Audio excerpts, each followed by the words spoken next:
2033 vintologi.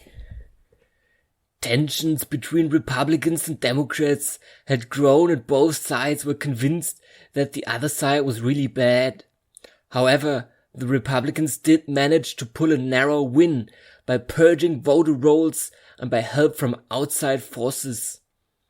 A lot of males struggled to find a sexual partner, and this resulted in a lot of sexual frustration and hostility. The politicians at first tried to just ignore this problem, but recently several things changed, including the legalization of prostitution in 40 states, and most of the states that still banned it officially never enforced that law unless the authorities wanted to go after the individual for other reasons. When people started rioting in Baltimore, the Republican president responded strongly, resulting in 300 people getting killed. Of them, 270 were African American. It was expected that the Republican president would get away with violating the Constitution, but the Democrats decided to try to impeach him anyway. Commentators frequently claimed the Democrats were making a mistake, but as a response, they said that the Constitution is more important than getting re-elected. Unexpectedly, 30 Republicans jumped ship and voted with most Democrats to start the formal impeachment trial in the Senate. People were still thinking the president would be acquitted. The president wasn't acquitted. 21 Republicans voted with the Democrats to remove the president from office and ban him from running again. 10 days later, a bill was signed that was a reform to the Mental Health Act. This would allow courts to force people to undergo medical treatments against their will, and this included treatment that wasn't specifically for mental health. The bill was introduced with the purpose of giving equal rights to everyone. Now a formal conviction of a crime would be required to force someone to undergo treatment. In return, all limits for treatments were removed. People expected that the Supreme Court would intervene and prevent some forms of cruel and unusual punishment, but instead public attention shifted to a scandal a Supreme Court justice may have been involved in. The Supreme Court justice claimed he was innocent, but he was replaced anyway. It turned out 4 other Supreme Court justices were also involved, and they all got removed from office, all claiming to be innocent. Some people were protesting, but the protests were ignored. Out of desperation, the lone guy kidnapped 7 individuals, claiming he would kill them unless the Supreme Court justices were reinstated. The demand was ignored, and all hostages were slowly tortured to death. One woman got stabbed over 100 times, and it's not known how long it took until she died. The kidnapper refused to surrender and eventually got killed. Many claimed he was mentally ill and that we needed more mental health screening. He had a conspiracy theory that Democrats and Republicans worked together to end democracy, and that this was the real reason why the president was replaced with the vice president, and also why 5 Supreme Court justices were replaced. His conspiracy theory was the main justification for him being regarded as a paranoid schizophrenic. It was discovered that the kidnapper had never had a girlfriend and that he made very misogynistic comments online. He had been active in the Republican Party to elect a president, and he got very upset about the impeachment. He had written angry posts about how the election was stolen. Things started to escalate with the government implementing a system with special courts that were different from the criminal courts. In the past, these courts were used for things like involuntary psychiatric treatment, but now, with the legislation, they could be used for any medical procedure, including medical experiments, by declaring an individual incapable. Formal conviction of crime was still required, but the trial was not held in an ordinary court. Instead, it was tried by the same special court that also had the power to give forced medical punishments. Only ordinary majority was required for conviction, and laws were changed such that being unable to properly take care of yourself became a criminal offense that people could be convicted for. In addition, laws were already so numerous and wide, they could always find something to pin on an individual. The old legal system was allowed to remain in parallel, but this was only used when the government wasn't really interested in the outcome. I was busy studying, so I couldn't really focus on what was going on politically. My parents are both Asian that migrated to America. They pushed me hard to study, but still I struggled to get good grades. There was this girl I was in love with, and I told myself she probably loved me back. I often helped her with studies, and I got the impression that we were building something together.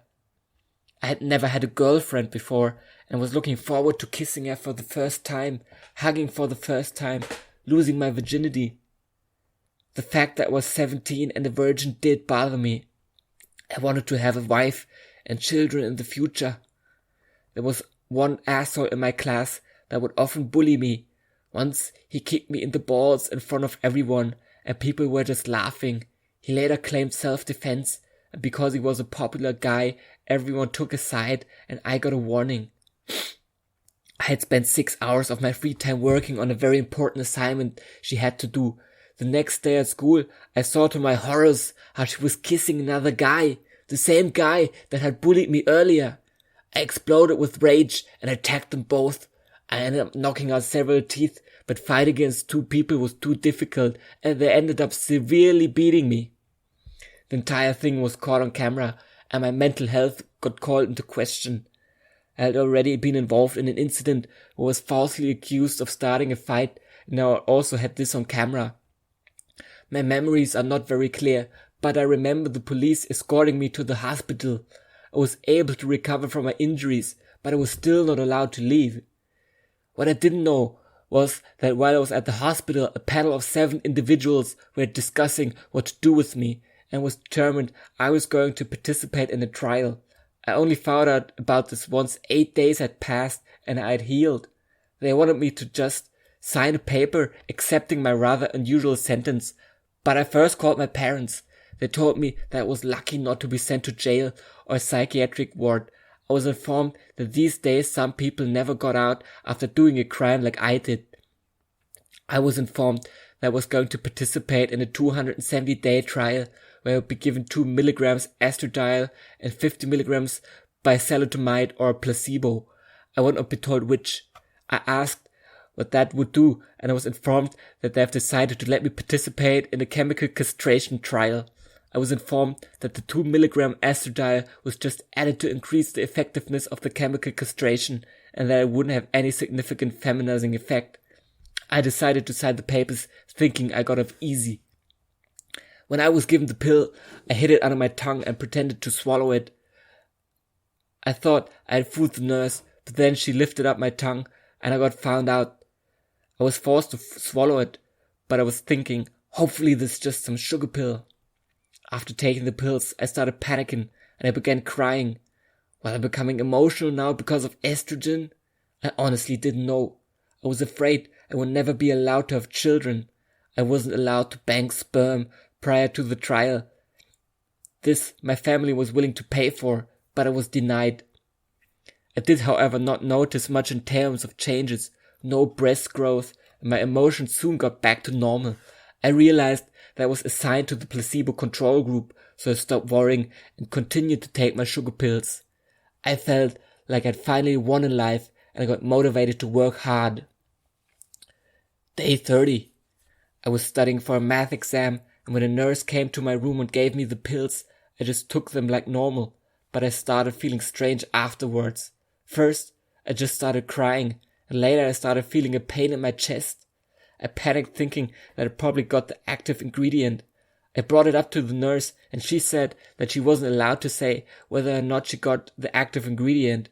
I gaslighted myself, telling myself it was just all in my head. Day 35. I had now had chest pains for 30 days and my emotions were still very different. One really awful realization hit me. I had been switched to active ingredients on day 30. I felt really bad anxiety for hours, but then after a while I accepted it and told myself that it would only be a temporary thing. I had been told that the trial would only last 9 months and that it would be over soon. Once I had been on the treatment for 88 days. I was told that my hormones levels were now being measured to confirm that I was indeed getting treated with active ingredients. I had already started to develop breasts. They finally told me that I'd been switched to active ingredients after 30 days. I was informed that I would have to take 3 milligrams estradiol a day instead of just 2 milligrams for the rest of the study. I was told that there was only 180 days left now, and that I shouldn't panic about it. The biosalicylamide dosage was lowered to 37.5 milligrams a day, so I was thinking that it wouldn't be any worse than my previous regimen. I was wrong. I did notice a change in emotions again when the dosage was increased and my breasts kept growing. I was thinking that I could get a surgery to remove them later, but I started to get worried about the fertility. I was also afraid that I would not be allowed to stop the treatment after 270 days as promised. Being male was an important part of my identity, and I was afraid it would just slip away. I was told that I would be confined at the facility for the 9 months during the trial, and I wasn't allowed any access to the internet. They did control what I watched, and following politics became very difficult. I heard rumors about dramatic things happening, but I couldn't really make sense of it, partly because of the hormones I was forced to take. I was no longer able to think clearly. After 150 days, I was told the dosage would be changed again. Now I would have to take 4 milligram estradiol and 25 milligram biosalicylamide per day, and again I noticed a difference. I was thinking that this is fine, there's only 60 days left now. I stopped getting spontaneous erections, and one day I started crying hysterically over something stupid. I was allowed to study freely at the facility, and was even allowed to take tests there. Studying hard was a way for me not to get bored, since I didn't really enjoy the social activities with other people there. Another reason why I focused so much on my studies was because I tried to escape from all the stress and take focus away from what was happening to my body. One of the guys higher ups at the facility tried to pressure me to engage in sexual activities with me. He would sometimes touch my breasts, and I hated that. I started to get afraid he would rape me, but the place was well monitored, so he wouldn't be able to get away with that. His name was Andrew, and he was 30 years old. He was very strong, but not very good looking. He never raped me, but he did sometimes touch me on my breasts, and I hated that. It felt weird. Day 210. I was informed that my estradiol dosage would be increased to 5 milligram, but that this would be the last dosage increase. I didn't think 1 milligram more per day would make much of a difference, but again, I was wrong. Maybe I was just imagining things, but I thought I noticed a change in my emotions. The final day at the facility. The female nurse that used to give me pills apologized, and I told her that it was okay. I knew she was just following orders. She told me that she tried to look into the trial that was held earlier and that the whole thing was very strange. 3 of the 7 judges was essentially ignored, and at the final hours of the trial, 4 of the judges had met privately alone before deciding that I would have had to participate in the trial. I was told that I would now meet my new guardian that would take care of me. Instead of that being given to my family, I was instead told that I would get someone appointed that had been appointed by the board. I opened the door and went inside. To my horror, I saw 2 males. One was a cop and the other was Andrew. I was informed that Andrew would become my new guardian. I started shaking and told the cop that Andrew had molested me. Andrew claimed that I still suffered from schizophrenia and I still needed a guardian. Despite being on estrogen, I still exploded in rage and attacked Andrew. I was of course chanceless, and soon I was on the ground. I later saw 4 more guys show up.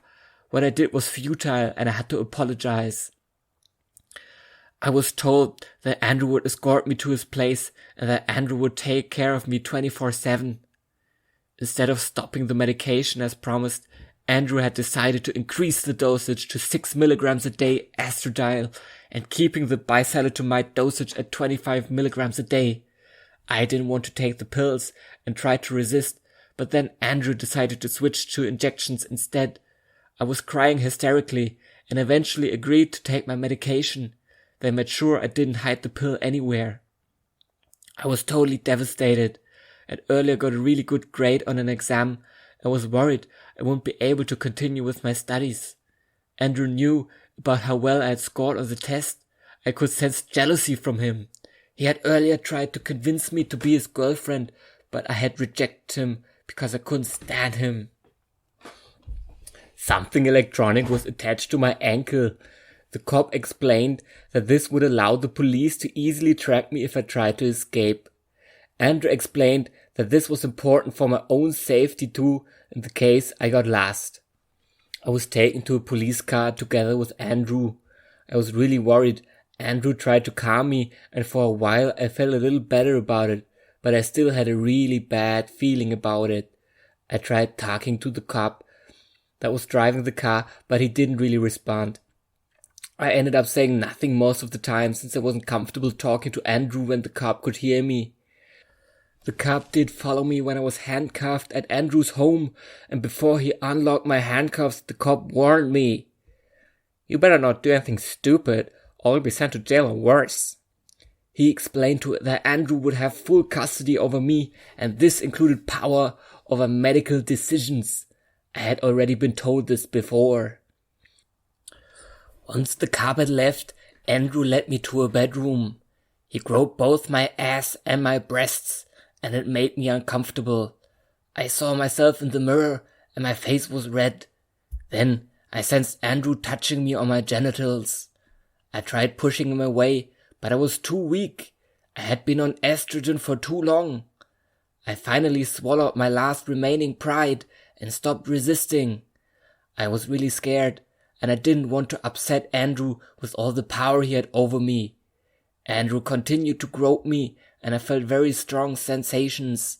I started to moan and convulse as he continued to touch me. Andrew pulled down his pants so I could see his dick. It was big, and I started to get scared. His dick didn't smell good. It was obvious he hadn't washed his penis for some time. Andrew wasn't circumcised, and there was a lot of white smack on his dick he hadn't bothered to clean out. "Andrew, open your mouth." It was disgusting, but by now I knew that I had to please him, so I did.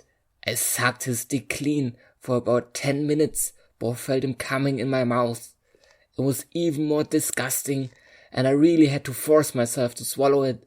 Even after I had swallowed it, I still had the aftertaste of semen.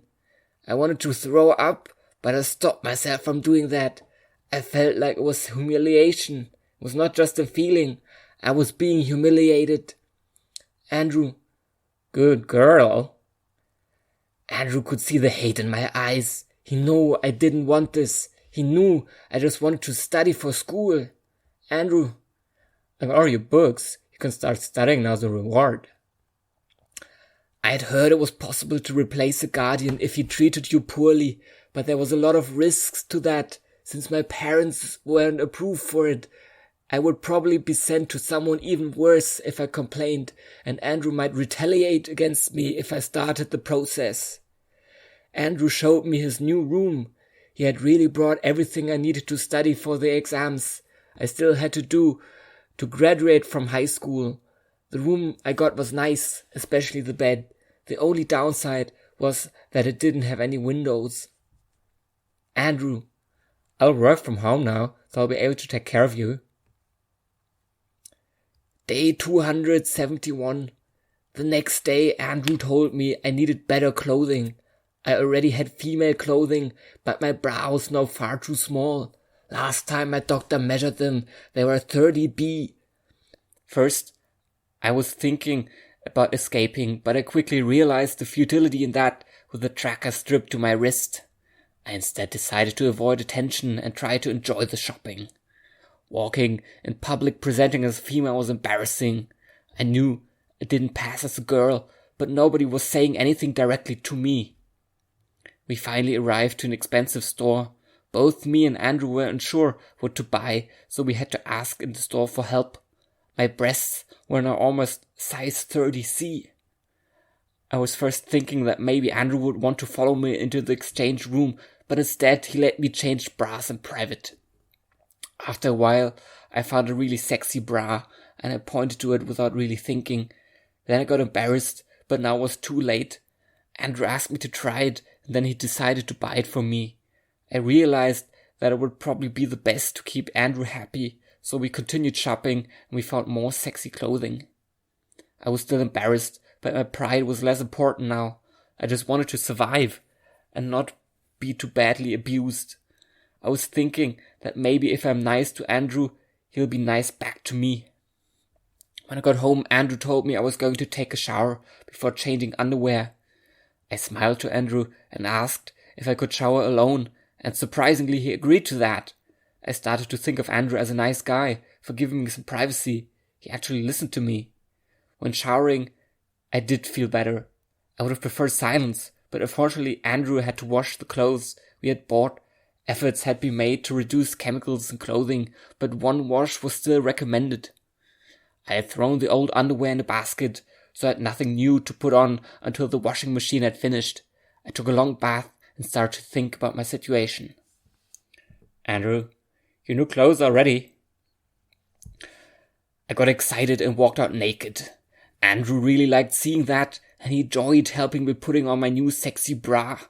My perspective had changed, and I decided to try to enjoy this new life if possible. I was still thinking of it as something temporary. Later that day, when Andrew had finished doing some work via his computer, he started moving towards me. Andrew began to touch me all over my body, and again it made me uncomfortable. Andrew knew I didn't want him to touch me, but he did it anyway. Andrew, I can feel it. Your breasts are bigger now. Day 272 to 359. My life was fairly normal for a girl. I kept Andrew happy by letting him have fun with my body, using it as his toy when he wanted. Andrew would typically wait 3 to 7 days before making me suck his dick again. I tried to tell myself semen tasted okay, but it never really worked out like that. I was afraid Andrew would force rape me in my rectum, but he didn't do that. I got the feeling that he was holding back for some reason. He only finished in my mouth and always made sure I swallowed everything, like he was afraid to leave behind evidence. He did still let me decide to go outside and do things, but I didn't really want to. I still didn't pass as female and was awkward. Day 360. Andrew informed me that I would change the dosage again. Now I would have to take 7 milligram estradiol a day. Day 361 to 419. Andrew became more controlling and no longer allowed me to shower alone. I wanted to just beat him up, but I was afraid I would end up in a worse situation if I did. Getting schoolwork done became more difficult. I was afraid I would be unable to graduate. Day 420. Andrew raised my estradiol valerate dosage to 8 milligrams a day. I was told that he was just following the recommendations from the doctor. Of course, I didn't want to swallow it, but I did it anyway since I knew I had to please Andrew. Day 421. Andrew showed a rope he had bought. We went to his bed and was asked to lay with my breasts down. Andrew attached one end of the rope to my wrist, put the rope under the bed to attach it to my other wrist. The knot was of a type where it would get tighter around my wrist if I applied force to it. I got really worried now. What had I gotten myself into? Andrew started touching me and I couldn't do anything to stop him. Then he pulled down my pants and I was now naked. Andrew showed me a bottle of lube and how he applied it to his dick. I realized in horror that he was going to rape me now and was too late to stop it. I felt his dick at the opening of my rectum. He applied more force and I made a sound. Me, it hurts. Instead of stopping, he applied more force and I felt his dick go inside my anus. It was both a bit painful and I started having a weird feeling. Within a few seconds, his entire dick was inside of me. Then he started thrusting and it was too much. I started moaning like girls in porn movies. I thought they were just faking it, but by now my body started convulsing too and I started to orgasm. First once, and then again, then again. I tried to think of some way to get away. This was too much for me. I didn't want to be a sex slave. As I was screaming loud, I started undoing one of the nuts via the edge of the bed.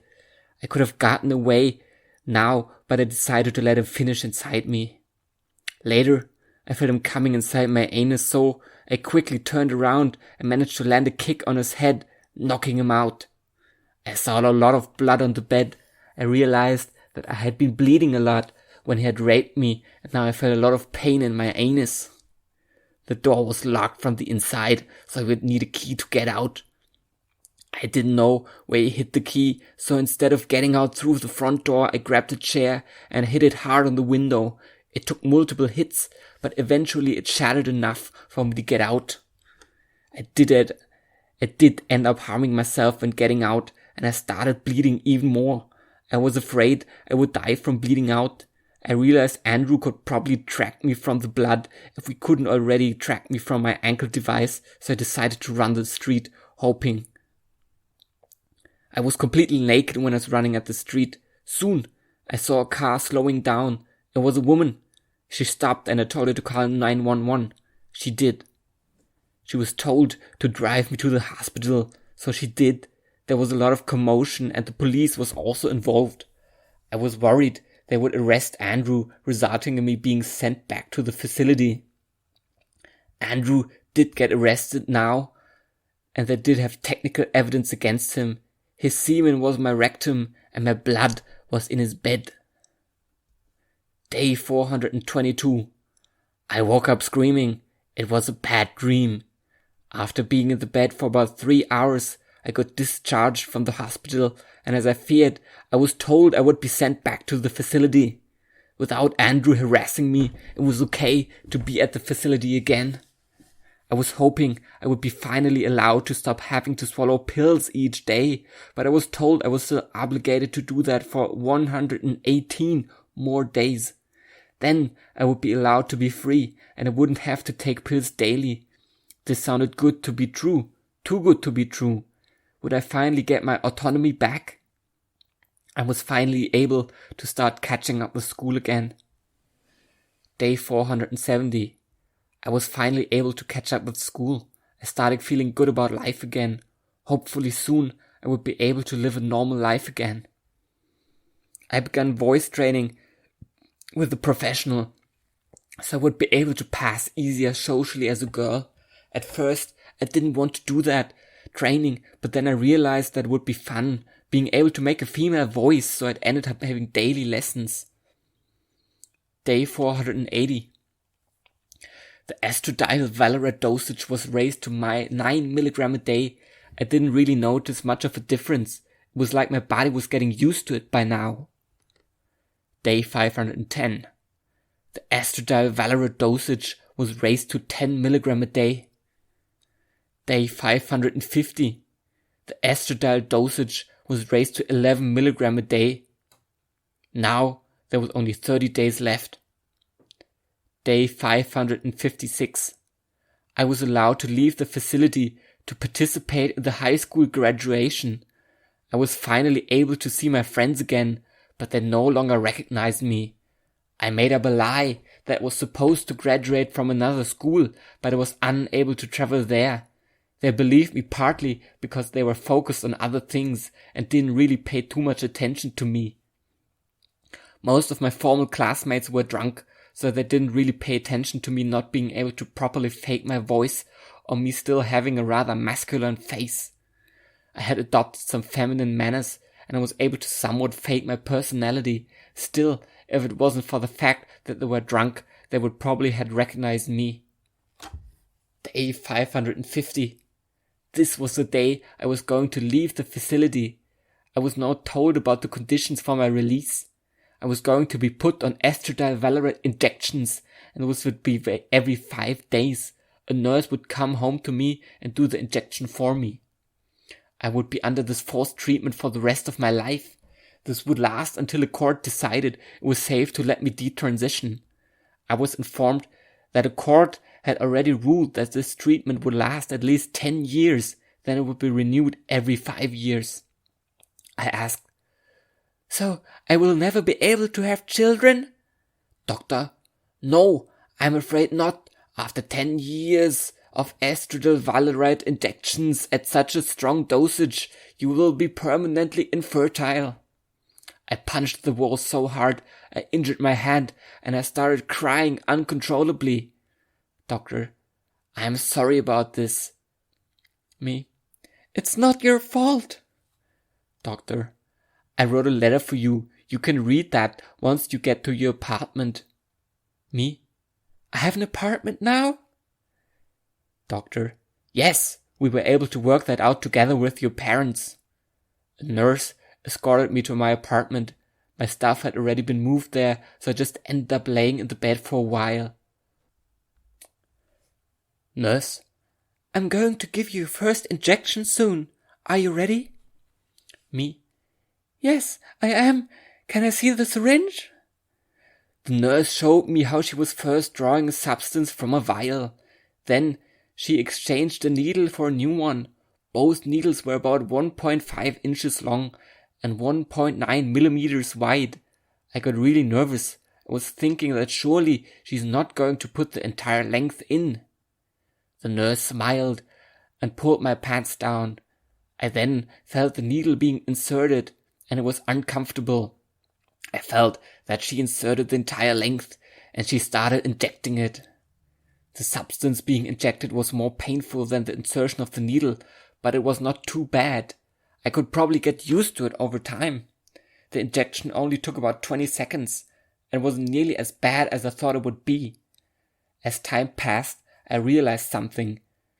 This was nothing like the old pills I was given. This was far stronger. My emotions started changing again, and I started to feel like I felt like the last remaining masculinity was being eroded now, and soon I would be just like a girl, except for one thing that was missing. No amount of injections with estradiol would allow me to get pregnant.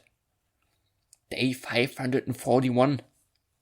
I woke up and I felt my breasts hurting.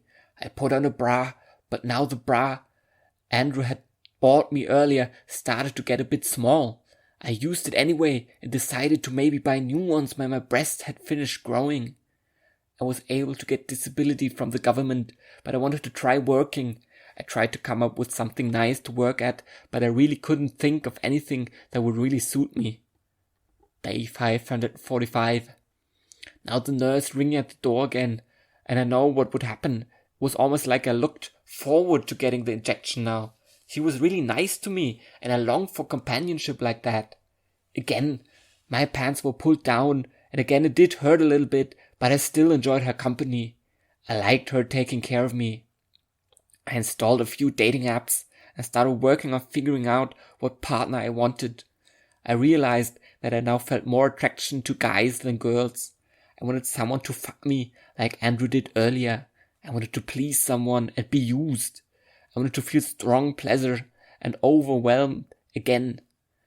I did, however, notice that when I tried dating, I didn't really find anyone that was good enough for me. I found guys willing to fuck me, but they were all pathetic. I wanted more. Day 550. After injecting me for a third time, the nurse told me I should see the doctor tomorrow. Day 551. The doctor told me about facial feminization surgery. We talked about it for hours, and he decided that I should do it. It wouldn't cost me anything. He told me that I would have to wait for about 200 days for it since I was still being feminized by the hormones. Day 555. I heard the nurse ring the doorbell, so I opened, and there she was. She was just as beautiful as I remembered her to be. Nurse, I'm going to inject you in the leg now. We went to bed, where I laid down with my breast up. Nurse, look away. Instead of looking away, I kept looking as she moved the syringe towards my leg, and then I felt the pain as she did the injection again.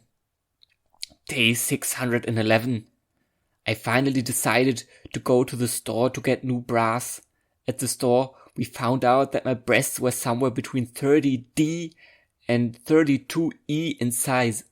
I decided to go for the E-cup size since I expected my breasts to continue growing a bit.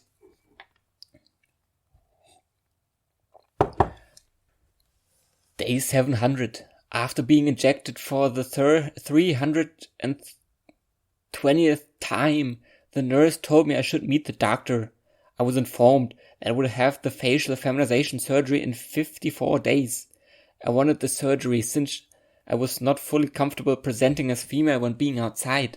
I still had a hard time passing as female, despite taking hormones for 670 days. The day of the facial feminization surgery. A mask was put over my mouth, and the nurse told me to count down from 10. Then I remember waking up with pain. I couldn't really see the results, but I could tell the surgery had been extensive. When I woke up, I realized that they had removed my ankle monitor. I was told that I didn't have to wear it anymore if I didn't want to. I decided to ditch it because I didn't want authorities to be able to track me like that. Well, they could probably still track my phone, but I felt more free this way.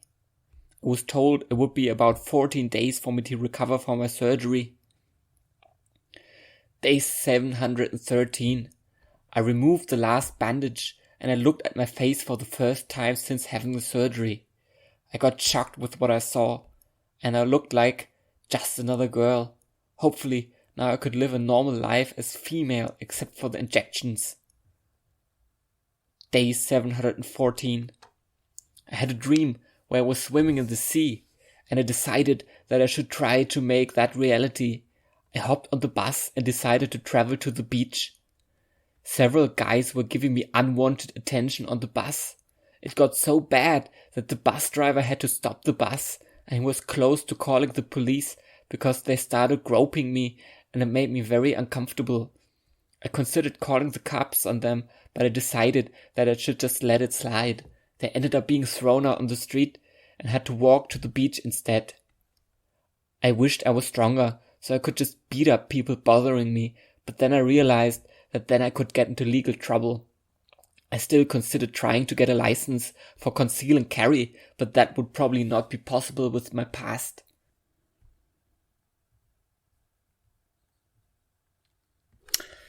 The beach was pretty crowded.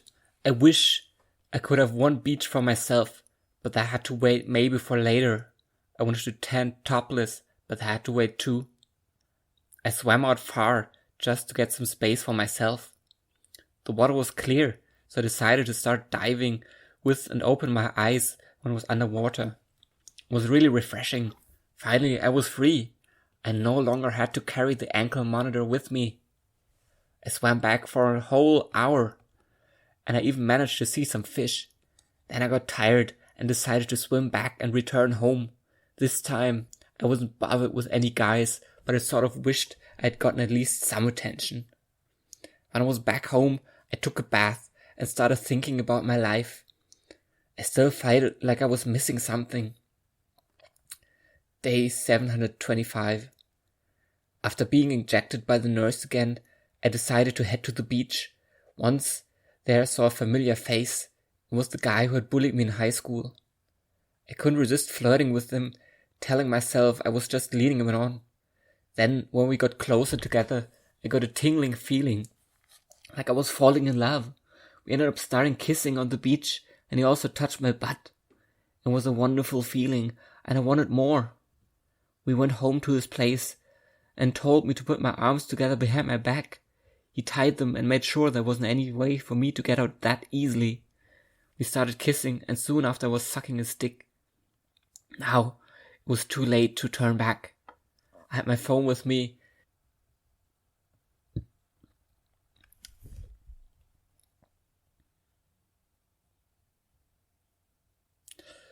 And the bully recognized it once I was already tied up. He was already smiling when he tied me up, so I think he recognized me somehow. He then called me with a female version of my old name, and I got worried he was going to hurt me again. He thrusted his dick down my throat, and I almost puked. My heart started beating rapidly. He did it again. Bully. Good girl. I had to bend over a couch, and I found myself in a position where I was totally powerless. I couldn't really move my legs, and I couldn't move my arms much either. He started squeezing my boob, and it was pretty hard. Then he slapped me really hard multiple times on my ass. I felt his dick at the opening of my anus. He tried getting in, but it failed. Me, "Your dick is too big." He instead started fingering me in my anus, first with one finger, then with two. Finally, after applying some more spit to his dick, he tried again with more force.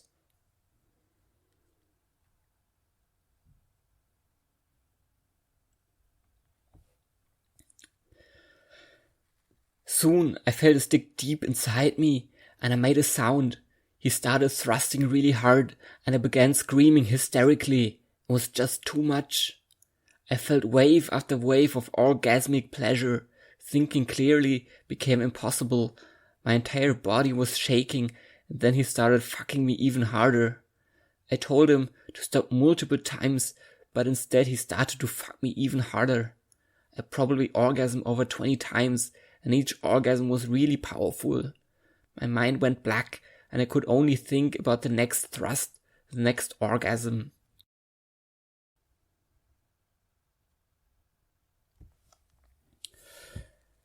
When he was so close to coming, he told me to suck his dick again. Luckily, my anus was clean at the time, so it wasn't too bad. Then I felt him ejaculating in my mouth, and I felt the taste of cum. It was a big load, but it didn't taste too badly. I swallowed it all. Bully, good girl. He untied me and we cuddled a little afterwards. We exchanged some contact info, and then I took the bus home. Now I was in love. Day 714. When I woke up, I saw that I had a message from the bully. Message me again when you no longer have a dick. I was devastated.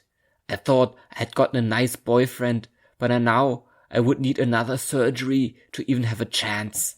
I wasn't even sure if I wanted SRS in the first place. It felt wrong to have it just to please a bully like that. I was also thinking that maybe if I did have SRS, things would be easier. I would be able to use the female locker rooms without them finding out I was born male. Maybe I could even have sex without them realizing I wasn't born a female. Day 740.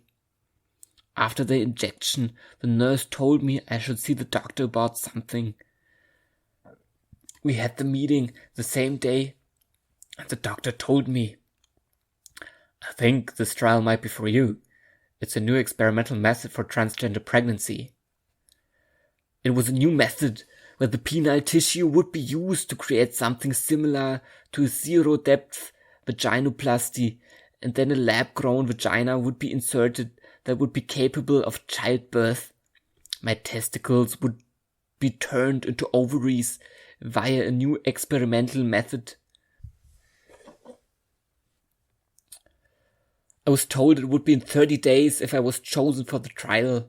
I was informed that only 50% would be allowed to undergo the procedure. The rest would be put in a control group.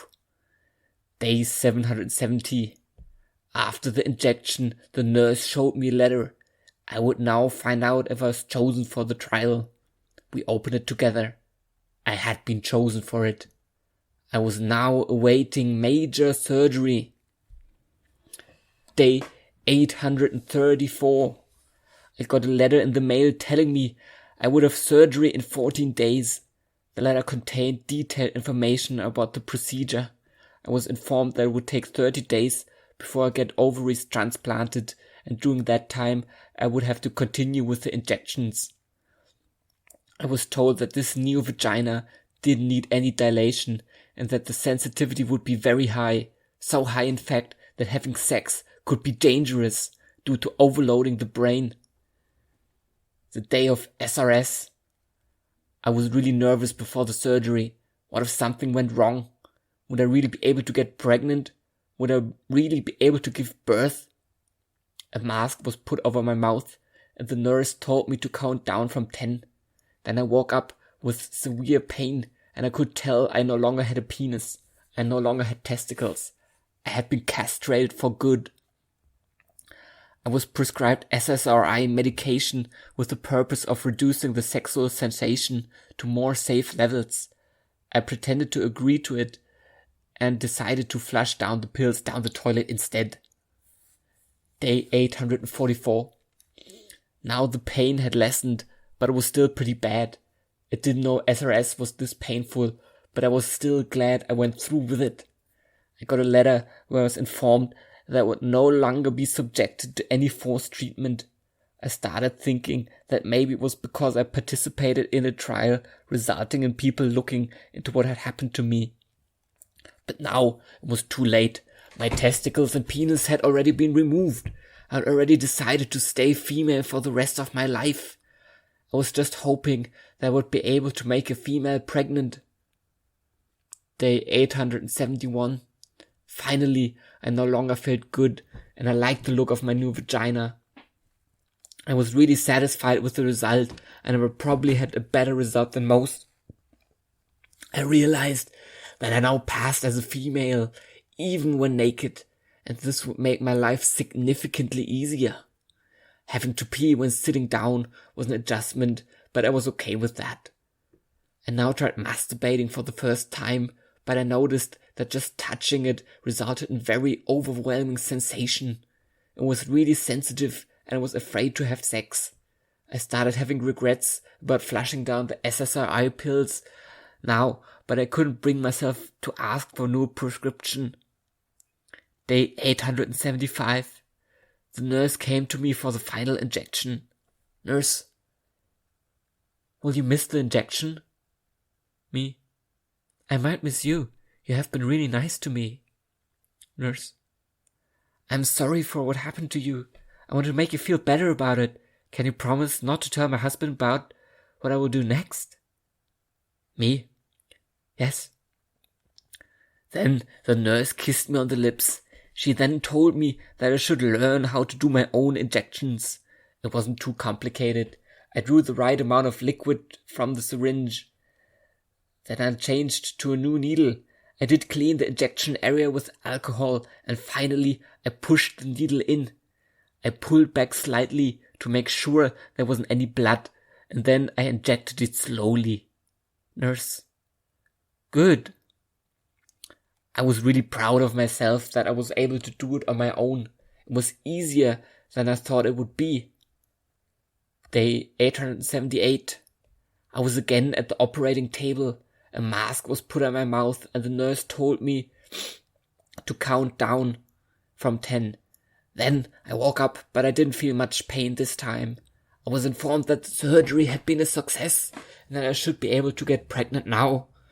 I was told to stay at a building close to the hospital. They would measure my hormones daily to make sure everything was working. Day 880. My estrogen levels were measured again, and it was finally confirmed that my body now made its own estrogen. I would no longer have to inject it. I felt great relief, no longer having to worry about maintaining good estrogen levels. Day 889. I was going up to shop for bras when I noticed I was bleeding. I got really worried and headed back to the hospital. It was really scary, but there I was told I was menstruating for the first time and that everything was fine. I had mixed feeling about this. I now had to think about how to deal with bleeding every month and was also worried something could go wrong if I got pregnant. I was also very excited about potentially being able to have children. Maybe my dream would finally become reality. I was finally discharged and returned to my normal living area. Day 890. I tried masturbating again, and this time it felt really great. My entire body was shaking, and I felt like I was so close to passing out. The pleasure was really intense and was like getting drunk. It took some time before I was able to think clearly again. This was the day I fell in love with my female body. It was really great. I felt privileged. Day 908. I gave up on my pride and messaged the bully back saying I would visit him in 2 hours. I used revealing clothing and sexy underwear. I knew he would be unable to resist that. I never got a reply, but I ended up taking the new bus to him anyway. I knew where he lived now. I ringed at his door, and then he opened. He quickly groped me behind my legs, and I made a sound. Bully. Good, come here. The bully undressed me and took me to some chair. I remember seeing a chair like that in a tickle porn video. Both my arms and legs were restrained, and my heart started beating really quickly. First, he started to kiss me, and was heavenly. Then he started touching me again, everywhere, and then he started to tickle me. I started laughing hysterically and tried desperately to get out, but I was completely powerless to resist. He started licking my new pussy, and I felt wave after wave of pleasure. The orgasms were amazing. He began fingering me and was too much. I screamed that he should stop, but he continued and everything got blank for me. I could no longer think clearly. Then I saw to my horror how he moved his dick towards my vagina. Me, don't do that! Bully, you're so cute when you say that. The bully smiled, and I was just waiting for it. Then I felt his dick sliding into my vagina, and I felt like I was in heaven. Then he started fucking, and I could feel my sanity going away. I started screaming hysterically for him to stop, but he didn't listen. I ended up fainting, but then I woke up by him slapping me on my breasts, and then he continued to fuck me. I went in and out of consciousness, and until finally I felt him coming inside me. It was amazing to feel his semen inside my vagina. Bully, are you okay? I was in shock and I said nothing. My body was exhausted and had marks over my body since I tried so hard to escape from the chair I was restrained to. Me, I think I need to go home. The bully took away the restraints, but I couldn't bring myself to move. I remained there and he ended up calling an ambulance.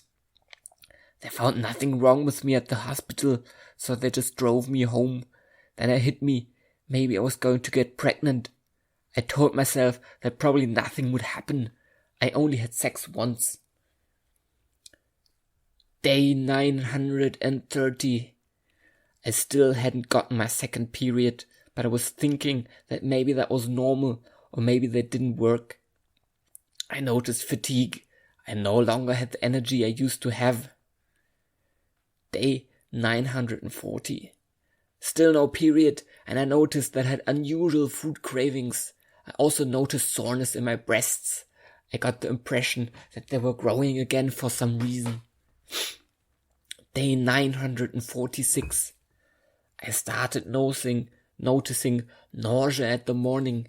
Now I started seriously considering buying a pregnancy test, but instead I just waited. I considered calling the bully about it, but I decided not to.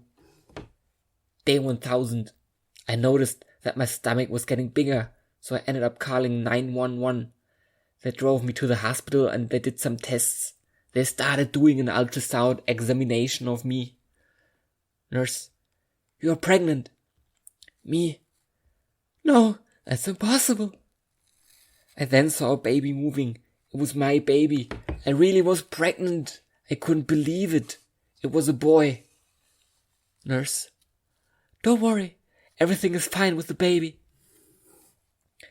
Day 1100. Now my stomach was so big, it was obvious to other people I was pregnant. Just walking became more difficult. Day 1170. When I woke up, I noticed that my bed was wet, and it wasn't pee. I was thinking that maybe the water had gone. Now, so I started hurting. So I called 911. They sent an ambulance, and I was taken to a hospital bed where I would be monitored. I started feeling some minor contractions, but it wasn't too bad. Easy to manage. Over time, the contractions got more severe, but I had too much pride to request pain medication. I want to feel like I was to give birth without any pain relief, and the doctor was thinking that it was safer to give birth without any drugs interfering. We had agreed that the health of the baby should be the priority. Over time, the contractions got increasingly bad, but it actually made me excited. The pain just increased with each contraction, but I stopped viewing it as a bad thing. Then we got the transition phase, and I got increasingly dilated. 5 centimeters, 6 centimeters, 7 centimeters, 8 centimeters.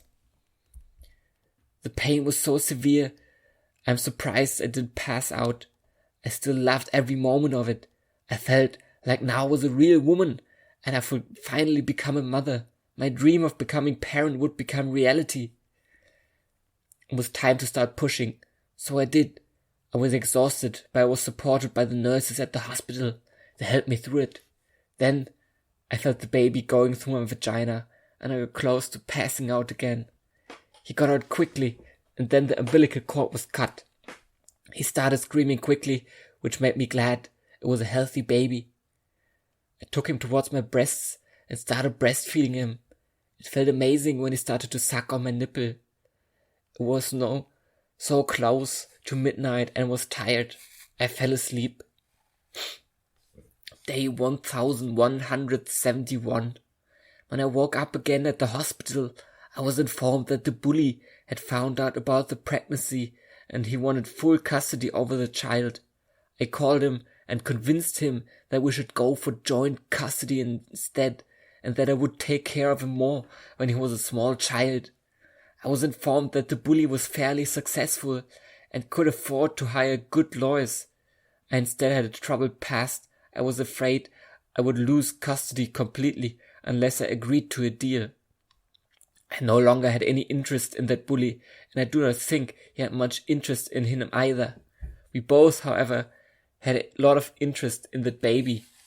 I realized that the father would probably raise him to be an asshole just like him.